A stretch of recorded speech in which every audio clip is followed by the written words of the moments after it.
Hello बच्चों, कैसे हैं आप लोग। उम्मीद है अच्छे होंगे और पढ़ाई लिखाई बढ़िया चल रही होगी। कक्षा 11 भौतिक विज्ञान की आज की क्लास में हम लोग सरल आवर्त गति के बारे में, प्रत्यानयन बल और उनकी ऊर्जाओं के बारे में पढ़ेंगे। इसके पहले हम लोग विस्थापन, वेग, त्वरण इन राशियों के बारे में पढ़ चुके हैं कि सरल आवर्त गति कर रहे किसी कण के किसी भी विस्थापन पर वेग के मान क्या होंगे, वहाँ पर त्वरण का मान क्या होगा। आज हम लोग पढ़ेंगे प्रत्यानयन बल और कण की ऊर्जाएं जब कोई कण सरल आवर्त गति कर रहा हो तो। प्रत्यानयन बल क्या है? प्रतिधन आनयन बल एक ऐसा बल जो वस्तु को फिर से उसकी साम्यावस्था की ओर लाने की कोशिश करता है, उसे हम लोग प्रत्यानयन बल कहेंगे या प्रत्यनयन बल भी कई बार कहते हैं। अंग्रेजी में रीस्टोरिंग फोर्स। तो एक बार जो परिभाषा लिखी है उसको सुन लेते हैं। सरल आवर्त गति कर रहे कण पर लगने वाले उस बल को प्रत्यानयन बल कहते हैं जो प्रत्येक क्षण यानी हर समय पर कण पर साम्यावस्था की ओर लगता है। यानी जो प्रत्यानयन बल है ये सदैव कण को साम्यावस्था की ओर लाने की कोशिश करेगा। चूंकि फिर से वो साम्यावस्था की ओर लाने की कोशिश करता है तो इसीलिए उसको प्रत्यानयन बल कहते हैं। अब अगर किसी समय पर त्वरण का मान अल्फा रहा हो और द्रव्यमान वस्तु का यम रहा हो तो प्रत्यानयन बल जो होगा वो बल यम, जैसे हम लोग यम बराबर यम ए पढ़े हैं, द्रव्यमान और त्वरण का गुणनफल बल के बराबर। तो वैसे ही आप यम बराबर यम अल्फा कह सकते हो। यानी यम द्रव्यमान की कोई वस्तु है, सरल आवर्त गति कर रही है, वायु विस्थापन है जब उसका साम्यावस्था से, उस समय अगर उसमें त्वरण अल्फा था तो प्रत्यानयन बल उस समय वायु विस्थापन पर, पहली बात तो किसी भी समय पर प्रत्यानयन बल यफ इस प्रकार होगा कि यफ बराबर यम अल्फा। यम द्रव्यमान है वस्तु का, अल्फा त्वरण है वस्तु का, यफ प्रत्यानयन बल है। चूंकि अल्फा का मान नियत नहीं है, हम लोग इसके पहले पढ़ चुके हैं कि सरल आवर्त गति कर रहे किसी कण का त्वरण अलग अलग विस्थापन पर अलग अलग होता है। साम्यावस्था से जब विस्थापन y हो, ओमेगा उसकी अगर कोणीय आवृत्ति हो, तो कण का त्वरण y विस्थापन पर इतना होता है, अल्फा बराबर माइनस ओमेगा स्क्वायर y। हम लोग पढ़ चुके हैं इस चीज को पहले। अब यानी प्रत्यानयन बल की जब आप बात करोगे तो इसी त्वरण में आप द्रव्यमान यम से और गुणा कर दो तो यह बराबर minus m omega square Y. ये हमारा हो जाएगा प्रत्यानयन बल। यहाँ ऋणात्मक चिन्ह यह प्रदर्शित करता है कि वाई वेक्टर यानी कण के विस्थापन सदिश और जो उस पर लगने वाला प्रत्यानयन बल यफ है, उन दोनों की दिशाएं विपरीत होंगी। साम्यावस्था से आप जैसे जब दूर जा रहे हो, आगे बढ़ रहे हो तो वाई का मान बढ़ रहा है। मान लो साम्यावस्था से आप आगे बढ़ रहे हो इस दिशा में तो y का मान धनात्मक, लेकिन प्रत्यानयन बल आपका लग रहा है पीछे साम्यावस्था की ओर, तो y वेक्टर और f वेक्टर की दिशाएं विपरीत हैं। इसलिए हम लोग यहाँ पर माइनस चिन्ह का ये मतलब है कि अगर सदिश रूप में हम इसको लिखते तो सदिश रूप में मान लो ठीक है, इन दोनों को हम अदिश मान ले तो इसको सदिश राशि और इसको सदिश राशि के रूप में अगर हम ऐसे लिखते तो इस माइनस चिन्ह का मतलब ये है कि y वेक्टर की दिशा और f वेक्टर की दिशा विपरीत हैं। यानी साम्यावस्था से जिस दिशा में आप विस्थापन ले रहे हो, आगे जा रहे हो, तो प्रत्यानयन बल पीछे की ओर लग रहा है। इसी में हम लोग दो विशेष स्थितियां देख लें। जब आपका कण साम्यावस्था पर है यानी उस समय विस्थापन शून्य है, क्योंकि y की गणना हम लोग अगर y बराबर a sine omega T type का समीकरण है, y अक्ष के अनुदिश सरल आवर्त गति हो रही है तो y कहेंगे, x अक्ष के अनुदिश हो रही होती तो x कहते। तो साम्यावस्था से ही हम चूंकि विस्थापन नाप रहे हैं, तो साम्यावस्था पर जब आप हो तो विस्थापन शून्य, यानी साम्यावस्था पर जब कोई कण है तो उस समय y बराबर 0, और इसमें अगर y 0 रखते हो तो चाहे तो आप कहो कि त्वरण का मान भी शून्य होगा, या यहाँ से आप देख सकते हो तो प्रत्यानयन बल का मान भी शून्य होगा। और यह प्रत्यानयन बल के परिमाण का न्यूनतम मान है। किसी भी बल के परिमाण यानी मैग्नीट्यूड का न्यूनतम मान शून्य होगा। बाकी ठीक है, धन और ऋण चिन्ह के साथ आप देखो अलग बात है, लेकिन परिमाण की बात करो तो शून्य से कम परिमाण तो संभव नहीं है। तो साम्यावस्था पर प्रत्यानयन बल शून्य होगा एक चीज।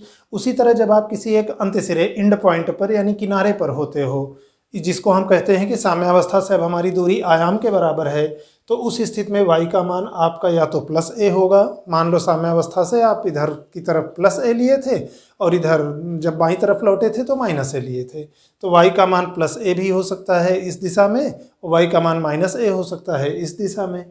फिलहाल जब आप प्लस a रखोगे तो f का मान minus m omega square a आएगा, y की जगह सीधे से हम a रख दें, और जब माइनस ए रखेंगे वाई की जगह पर तो प्लस यम ओमेगा स्क्वायर ए आएगा। यानी परिमाण तो फिलहाल इतना ही होगा। यम ओमेगा स्क्वायर वाई जो था, वाई का अधिकतम मान ए हो सकता था, तो यफ का अधिकतम मान का जो परिमाण है ना, इसलिए माड हमने लगाया है, इसका मतलब है प्रत्यानयन बल का परिमाण है जो अधिकतम होगा जब किनारे पर वस्तु होगी, अधिकतम विस्थापन पर होगी यानी आयाम पर होगी, तो यम ओमेगा स्क्वायर ए यह हमारे प्रत्यानयन बल का अधिकतम मान होगा। अब इसके बाद हम लोग देखते हैं कि किसी विस्थापन y पर, जब साम्यावस्था से y विस्थापन पर कोई कण है तो उस कण की स्थितिज ऊर्जा क्या होगी, फिर देखेंगे गतिज ऊर्जा क्या होगी, और बाद में उन दोनों का योग कुल ऊर्जा या यांत्रिक ऊर्जा। तो इसके बाद हम लोग सरल आवर्त गति कर रहे कण की विभिन्न प्रकार की ऊर्जाओं के बारे में देखते हैं। अब हम लोग देखते हैं सरल आवर्त गति में कण की स्थितिज ऊर्जा, potential energy of particle in simple harmonic motion. देखिए स्थितिज ऊर्जा क्या होती है, किसी वस्तु की विशेष स्थिति पर या विशेष स्थिति के कारण किसी विशेष अवस्था में जो उसमें कार्य करने की क्षमता निहित होती है, जो ऊर्जा होती है, उसे हम लोग स्थितिज ऊर्जा कहते हैं। अब कोई कण सरल आवर्त गति कर रहा है, ठीक, सरल आवर्त गति करते हुए मान लो जब वो वायु विस्थापन पर होता है तो उस समय उस पर प्रत्यानयन बल मान लो अगर यफ लग रहा है तो यफ का मान minus m omega square Y होगा। ये हम लोग इसके पहले लिख चुके हैं। अच्छा, यम ओमेगा स्क्वायर की जगह पर केवल हम लोग कभी कभी के लिख लेते हैं, तब इसको हम लिख लेंगे यफ बराबर माइनस के वाई। यहाँ के क्या है, यम ओमेगा स्क्वायर, ये बल नियतांक होता है उस गति के लिए।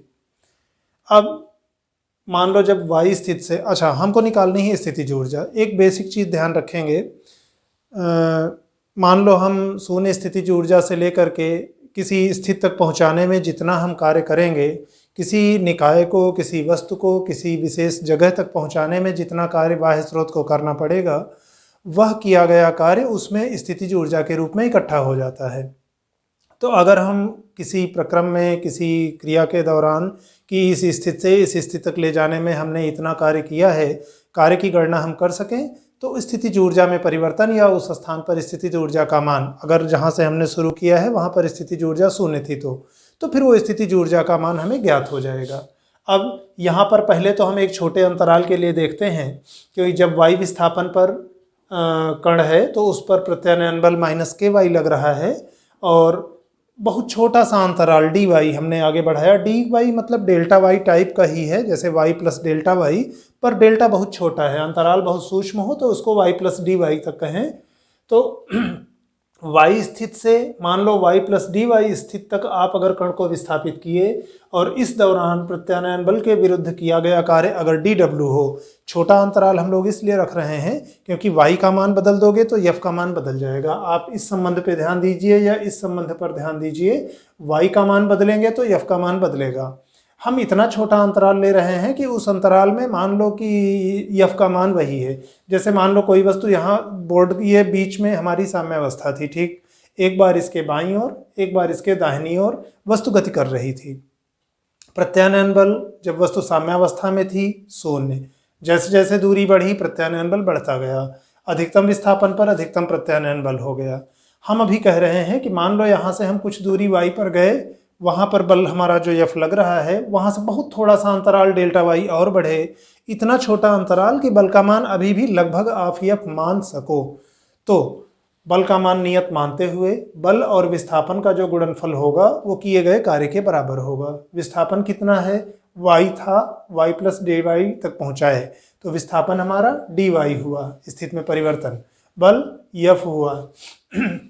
अब आप ध्यान दीजिए, हम ये कार्य प्रत्यानयन बल के विरुद्ध कर रहे हैं। प्रत्यानयन बल तो उस वस्तु को साम्यावस्था की ओर लाने की कोशिश कर ही रहा है, हम वहाँ से दूर ले जा रहे हैं उसको, तो हम उसके उल्टा दिशा में कार्य कर रहे हैं। आप कह लो चाहे तो प्रत्यानयन बल और विस्थापन के बीच का कोण 90 अंश है, तो इसलिए वो कार्य प्रत्यानयन बल के विरुद्ध के नाते माइनस चिन्ह, या वेक्टर रूप में हम कहते तो कहते 90 अंश 180 अंश होने के कारण, विपरीत दिशा होने के कारण माइनस चिन्ह। तो minus F D Y, F यानी प्रत्यानयन बल का मान माइनस के वाई के रूप में हमने लिख लिया, ठीक, माइनस माइनस प्लस हो गए तो के वाई डी वाई, ये हमारा हो गया उस छोटे से अंतराल डी वाई में किया गया कार्य। अच्छा, हम अब इसी अंतराल को अब थोड़ा सा अगर बड़ा कर लें, मान लो कि साम्यावस्था यानी y1 बराबर 0 से लेकर के और किसी विस्थापन y यानी y2 बराबर y तक कण को विस्थापित करने में जो बाह्य स्रोत द्वारा किया गया कार्य है, ध्यान दीजिए प्रत्यानयन बल द्वारा नहीं, ये प्रत्यानयन बल के विरुद्ध किया गया है। प्रत्यानयन बल जिस दिशा में लग रहा है साम्यावस्था की ओर लाने की कोशिश करते हुए, उसकी विपरीत दिशा में आपको जाना है। तो विस्थापित कहाँ किया गया कार्य अगर W हो, बाह्य स्रोत द्वारा किया गया कार्य कण को शून्य से लेकर y विस्थापन तक ले जाने में, तो उसको हम समाकलन के रूप में ऐसे लिख सकते हैं कि जब एक छोटे अंतराल dy में हमने किया गया कार्य ऐसे निकाला था dw, तो एक बड़े अंतराल में कार्य इसका dw का समाकलन होगा किस रेंज में, शून्य से लेकर के y तक, यानी y1 बराबर शून्य है, प्रारंभ में स्थिति उसकी शून्य है, साम्य स्थिति में है, बाद में y विस्थापन पर है यानी y2 का मान y है। इस दौरान अगर हम इसको एक निश्चित समाकलन कर लें तो हमें किए गए कार्य का मान मिल जाएगा।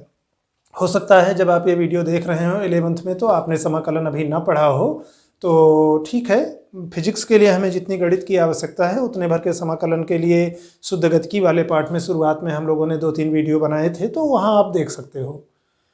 फिलहाल समीकरण 1 से डी ओमेगा का मान हमने रख दिया, dw का मान रख दिया, ठीक, ky dy, समाकलन शून्य से y के बीच में, k है नियतांक क्योंकि यम ओमेगा स्क्वायर ना, इनमें ना तो यम द्रव्यमान y पर निर्भर करता है और ना ओमेगा यानी कोणीय चाल या कोणीय आवृत्ति ना तो y पर निर्भर करती है। तो y पर निर्भर नहीं करती तो ये समाकलन के बाहर आ जाएगी, तब इसको हम ऐसे y dy लिख सकते हैं। फिर समाकलन का हमने एक सूत्र पढ़ा था ना, x की पावर n का अगर आप समाकलन करो dx के सापेक्ष तो x की पावर n+1 बटे n+1, तो यहाँ पर y का मतलब y की पावर 1 है, इसका समाकलन करोगे तो y की पावर 1+1 यानी y स्क्वायर बटे 1+1, n+1 होता है n फॉर नंबर, तो यहाँ n बराबर 1, तो ये y का समाकलन y²/2 हो जाएगा। ठीक, 1/2 को बाहर ले लिए, ठीक है। और निश्चित समाकलन में हम लोग क्या करते हैं, ये उच्च सीमा है, ये निम्न सीमा है, बाद में इस जो चर राशि है संयोग से यहाँ भी y है यहाँ भी y है तो थोड़ा कन्फ्यूजन होगा, कोई नहीं, अलग होता तो समझने में आसानी रहती। खैर यहाँ के लिए सामान्य रूप से हम लोग प्रतीक विस्थापन के लिए y ही लेते हैं। तो उच्च सीमा में एक बार y रखेंगे, निम्न सीमा के लिए शून्य रखेंगे, उच्च सीमा माइनस निम्न सीमा तो y² और माइनस निम्न सीमा रखेंगे तो शून्य का वर्ग, ये 0 हो जाएगा, यानी 1/2 ky²। ये क्या है, किया गया कार्य किसके द्वारा, बाह्य स्रोत के द्वारा, कब, जब कण को हम साम्य स्थिति से y विस्थापन तक ले गए थे तब, ठीक। और ये जो बाह्य स्रोत द्वारा किया गया कार्य होगा साम्य स्थिति से y विस्थापन तक ले जाने में, यही उस y विस्थापन पर कण की स्थितिज ऊर्जा होगी, यानी सरल आवर्त गति कर रहे कण की स्थितिज ऊर्जा y विस्थापन पर W बराबर 1/2 ky², k का मान अगर आप बल नियतांक वाला यम ओमेगा स्क्वायर रख दो तो 1/2 यम ओमेगा स्क्वायर y², ये आपका होगा कण की स्थितिज ऊर्जा, ठीक। तो इसका मतलब ठीक है, यही कार्य उस स्थिति पर कण की स्थितिज ऊर्जा होगी, अतः स्थितिज ऊर्जा U बराबर जो ये हमारा W था इसी के बराबर हो जाएगी, यानी ½ यम ओमेगा स्क्वायर y²। अगर ये हिस्सा ना समझ में आया हो तो कोई बात नहीं, बहुत परेशान नहीं होइएगा। अभी फिलहाल तुरंत में इतना ध्यान रखे रहिए कि y विस्थापन पर यम द्रव्यमान का कण जो ओमेगा कोणीय आवृत्ति या कोणीय चाल से गति कर रहा है उसकी स्थितिज ऊर्जा U इस प्रकार होती है। दो एक चीज़ें यहाँ से आप आराम से समझ सकते हो, साम्यावस्था पर y बराबर 0 तो उस समय U बराबर 0, ये U का न्यूनतम मान है। जब आप आयाम पर हो, अंत सिरे पर हो, किसी एक किनारे पर हो तो y की जगह +a या -a लिख सकते हो, तो ½ यम ओमेगा स्क्वायर a², ये U का स्थितिज ऊर्जा का अधिकतम मान है, कब, जब आप किसी एक सिरे पर हो सरल आवर्त गति में। अब इसके बाद हम लोग देखते हैं सरल आवर्त गति कर रहे कण की गतिज ऊर्जा। अब हम लोग देखते हैं सरल आवर्त गति में कण की गतिज ऊर्जा। देखिए, गतिज ऊर्जा का मतलब किसी वस्तु की गतिमान स्थिति के कारण, उसकी गति की अवस्था के कारण जो उसमें ऊर्जा होती है उसे हम लोग गतिज ऊर्जा कहते हैं। और यम द्रव्यमान का कोई कण है, v वेग से अगर गतिमान है तो उसकी गतिज ऊर्जा 1/2 mv² होती है।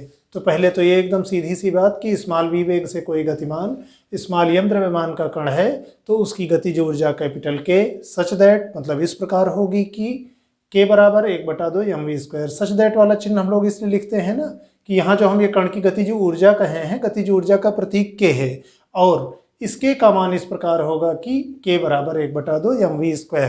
फिर हम लोगों ने देखिए कण के वेग के लिए एक सूत्र लिखा है कि जब कोई कण सरल आवर्त गति कर रहा हो तो उसका साम्यावस्था से जब y विस्थापन हो तो उस समय SHM का मतलब सरल आवर्त गति में जो कण का वेग होगा वो इस सूत्र से दिया जाएगा, v बराबर ओमेगा वर्गमूल के अंदर a² - y²। a है गति का आयाम। अब v का अगर हम ये मान इसमें रख दें के बराबर ½ mv² में तो v², ठीक है वही मान रख दिए, तो y विस्थापन पर अगर आप कहो गतिज ऊर्जा तो 1/2 m फिर v का वर्ग ओमेगा² हो जाएगा और इसका वर्ग करोगे तो ये वर्गमूल हट जाएगा, केवल a² - y²। ठीक, तो यहाँ से आप देख सकते हैं कि जब आप साम्यावस्था पर होंगे यानी y बराबर आपका 0 होगा तो उस स्थिति में ½ m ओमेगा² a² ये होगा आपका अधिकतम मान गतिज ऊर्जा का। ध्यान दीजिए साम्यावस्था पर y बराबर 0 पर स्थितिज ऊर्जा 0 थी, ½ m ओमेगा² y²। y बराबर 0 तो u बराबर 0, तो इसका मतलब साम्यावस्था पर u का मान तो 0 न्यूनतम, लेकिन गतिज ऊर्जा k का मान अधिकतम। ठीक, इसी प्रकार अधिकतम विस्थापन की स्थिति में जब आप किसी एक किनारे पर होते हो, साम्यावस्था से अधिकतम विस्थापन की अवस्था में होते हो, तो y का मान या तो आपका +a होगा मान लो इस दिशा में, या y का मान -a होगा मान लो इस दिशा में। तो चाहे आप y की जगह +a रखो चाहे -a रखो, y का स्क्वायर a² ही होगा, है ना, चाहे +a का वर्ग करो चाहे -a का वर्ग करो, तो a² - a² 0 हो जाएगा। कब? जब y बराबर a है, यानी उस अधिकतम विस्थापन की स्थिति में ये ब्रैकेट वाली राशि 0 हो जाएगी, तो इसका मतलब k का मान भी 0 हो जाएगा और यह उस गतिज ऊर्जा का पूरी गति के दौरान कण की गतिज ऊर्जा का न्यूनतम मान होगा, मिनिमम मान है। ये मैक्सिमम था साम्यावस्था पर और किनारे पर न्यूनतम। और इसी का उल्टा आप ध्यान दीजिए, जब हम स्थितिज ऊर्जा की बात कर रहे थे ½ m ओमेगा² y², तो अधिकतम विस्थापन की स्थिति में स्थितिज ऊर्जा अधिकतम थी, यानी वहाँ पर u का मान मैक्सिमम था a पर और ½ m ओमेगा² a² इतना ही था जो वहाँ था। अब इसके बाद हम लोग एक चीज़ देखते हैं कि जब हम कण की गतिज ऊर्जा और स्थितिज ऊर्जा दोनों को जोड़ देते हैं तो यांत्रिक ऊर्जा क्या आएगी। जरा यांत्रिक ऊर्जा या सरल आवर्त गति कर रहे कण की कुल ऊर्जा के बारे में देखते हैं। अब इसके बाद हम लोग देखते हैं कुल ऊर्जा या यांत्रिक ऊर्जा। देखिए कुल ऊर्जा का मतलब गतिज ऊर्जा और स्थितिज ऊर्जा का योग, टोटल एनर्जी, या यांत्रिक ऊर्जा यानी मैकेनिकल एनर्जी। जब हम यांत्रिक ऊर्जा कहते हैं तो यांत्रिकी में गतिज ऊर्जा और स्थितिज ऊर्जा के योग को यांत्रिक ऊर्जा भी कहते हैं। कोई कण जब सरल आवर्त, ठीक है, तो एक लाइन तो ये कि गतिज ऊर्जा यानी कैपिटल के और स्थितिज ऊर्जा यानी कैपिटल यू के योग को कण की कुल ऊर्जा यानी कैपिटल ई कहते हैं। तो ई बराबर के प्लस यू, ये टोटल एनर्जी ई है। ठीक, हम सरल आवर्त गति कर रहा है कोई कण, यम उसका द्रव्यमान है, बाकी प्रतीक अपने सामान्य अर्थों में है। यम उसका द्रव्यमान है, ओमेगा उसकी कोणीय चाल या कोणीय आवृत्ति है, ए उसकी गति का आयाम है। किसी विस्थापन y पर जब वो साम्यावस्था से y विस्थापन पर होता है तो उस समय उसकी गतिज ऊर्जा के इस सूत्र के द्वारा दी जाएगी। उसी प्रकार से y विस्थापन पर उसकी स्थितिज ऊर्जा u इस सूत्र से दी जाएगी, 1/2 m ओमेगा² y²। अब अगर आप सरल आवर्त गति कर रहे कण की कुल ऊर्जा की बात करो तो E इन दोनों के योग के बराबर हो जाएगा। हमने इन दोनों के मान रख दिए। ठीक, अब यहाँ देखो 1/2 m ओमेगा² कॉमन है दोनों में, बाहर हमने ले लिया, यहाँ बचा a² - y² और यहाँ बचा केवल y², बीच में प्लस चिन्ह। ठीक है, तो a² - y² गतिज ऊर्जा वाले पद का और y² इतना कॉमन बाहर हटाने के बाद स्थितिज ऊर्जा वाले पद में ये +y² है, ये -y², ये दोनों कट जाएंगे, बचेगा केवल a²। और यहाँ से आप ध्यान दीजिए E बराबर 1/2 m ओमेगा² a², यह कल सरल आवर्त गति कर रहे कण की कुल ऊर्जा है। ठीक, यह कुल यांत्रिक ऊर्जा है। और यहाँ आप गौर करिए, यम द्रव्यमान, ओमेगा कोणीय चाल या कोणीय आवृत्ति, ए गति का आयाम, ये पूरी सरल आवर्त के गति के दौरान ये तीनों चीज़ें नियत रहने वाली हैं, है ना। 1/2 1 और 2 नियतांक है ही। यानी कुल ऊर्जा की अगर आप बात करिए तो सरल आवर्त गति में कण की कुल ऊर्जा सदैव नियत रहती है। कभी कभी इसको भी पूछ लिया जाता है कि दिखाइए कि सरल आवर्त गति में कण की कुल यांत्रिक ऊर्जा सदैव नियत रहती है। यह विस्थापन y पर निर्भर नहीं करती, क्योंकि इस सूत्र में y कहीं नहीं आया है, तो y पर E की निर्भरता नहीं है विस्थापन पर। ग्राफ अगर हम लोग देखें तो इधर मान लो हम y विस्थापन व्यक्त कर रहे हैं, इस वाली अक्ष के अनुदिश मान लो हम ऊर्जाएं व्यक्त कर रहे हैं। तो 3 ग्राफ हम लोगों ने खींचे हैं। एक तो ये जो अभी अभी जस्ट हमने E लिखा है, ये समझ लो ये वाली एक जो सरल रेखा कि आप किसी भी विस्थापन पर रहिए, विस्थापन चाहे साम्यावस्था y बराबर 0 पर, चाहे आप किसी किनारे पर रहें, ये इस कुल ऊर्जा का मान सदैव नियत रहेगा। रही बात गतिज ऊर्जा k की, जो हमारा इस वाले ग्राफ से है, तो साम्यावस्था पर अधिकतम होगी और आयाम पर गतिज ऊर्जा न्यूनतम होगी। क्यों? आयाम पर y बराबर a, तो ये हो जाएगा 0। ठीक है, तो यानी यहाँ किनारों पर 0 से शुरू होकर गतिज ऊर्जा इस तरह बदलेगी और स्थितिज ऊर्जा जो डॉटेड लाइन से है, साम्यावस्था पर अधिकतम y का मान ज़्यादा तो u का मान ज़्यादा, अधिकतम विस्थापन पर y का मान अधिकतम तो u का मान अधिकतम, साम्यावस्था पर y बराबर 0 तो u बराबर 0। तो ये हमारा u का ग्राफ है, ये हमारा k का ग्राफ है और ये हमारा E का ग्राफ है। u और k के ऊर्जाओं को आप किसी भी समय जोड़ो तो उनका जोड़ इसके बराबर आना चाहिए। तो अभी फिलहाल आज के लिए केवल इतना कि मुख्य रूप से हम लोगों ने आज क्या क्या देखा। एक, शुरुआत में प्रत्यानयन बल कि किसी भी विस्थापन किसी भी समय जब त्वरण अल्फा है तो उस समय यम द्रव्यमान की वस्तु पर जो लगने वाला प्रत्यानयन बल होगा वो यम अल्फा होगा, जो कि -m ओमेगा स्क्वायर y के बराबर होगा। और बल नियतांक के पदों में कहो तो -ky, के बराबर यम ओमेगा स्क्वायर वो बल नियतांक है। चूंकि प्रत्यानयन बल और विस्थापन की दिशा विपरीत होती है, साम्यावस्था से विस्थापन दूर की ओर वाली दिशा और बल की दिशा साम्यावस्था की ओर वाली दिशा, तो दोनों परस्पर विपरीत दिशाएं होती हैं। इसलिए सदिश रूप में कहें तो वेक्टर यह बराबर -m omega square vector y। फिर उसके बाद हम लोगों ने स्थितिज ऊर्जा पढ़ी, तो उसमें ये देखा था कि किसी भी विस्थापन y तक कण को ले जाने में आप बाह्य स्रोत को जितना कार्य करना पड़ेगा वही कार्य उसमें स्थितिज ऊर्जा के रूप में इकट्ठा रहेगा। और ½ m omega square y square वो सूत्र था y विस्थापन पर सरल आवर्त गति कर रहे कण की स्थितिज ऊर्जा के लिए। इसी प्रकार अगर y विस्थापन पर कोई कण है सरल आवर्त गति कर रहा है तो उसकी गतिज ऊर्जा 1/2 m ओमेगा स्क्वायर ब्रैकेट में गुणा में a square minus y square, ये उसकी कुल गतिज ऊर्जा। यांत्रिक ऊर्जा या कुल ऊर्जा इन दोनों का योग गतिज और स्थितिज ऊर्जा का, और जब आप योग करोगे तो ½ m omega square a square. ठीक, और ये पूरी गति के दौरान नियत रहती है। बाकी गतिज ऊर्जाएं और स्थितिज ऊर्जाएं बदलती रहती हैं गति के दौरान। तो आज के लिए अभी केवल इतना ही। आप लोग अपनी तबीयत का ध्यान रखते हुए पढ़ाई लिखाई बढ़िया से करते रहें। आपका दिन शुभ हो। धन्यवाद।